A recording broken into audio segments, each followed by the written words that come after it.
లక్ష్మీదేవి కటాక్షంగా లక్ష్మీ హోమం నుంచి ఇప్పుడు దాకా మనం చేశాము.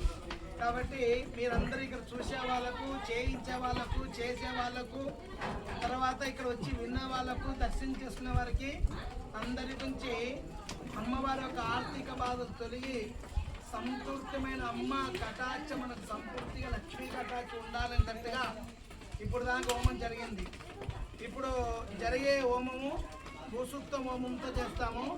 భూసూక్త హోమానికి అంటే భూసూక్త హోమం అంటే ఎవరికైతే భూమి తగాదులు ఉంటాయో, ఎవరైతే భూమి గొడవలు కానీ, ఆస్తి గొడవలు కానీ, పెండింగ్ పడిన పొలాలు కానీ, స్థలాలు కానీ, ఇల్లు స్థలాలు కానీ ఏవైతే ఉన్నాయో దానికి ఇప్పుడు హోమం భూసూక్త హోమం అంటారు.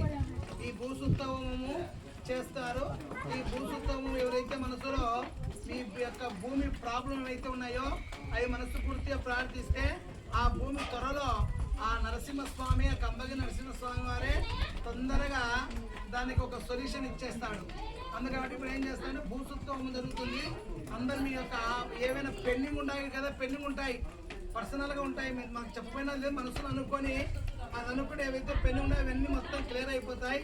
ఆస్తులు కానింటి నేనైనా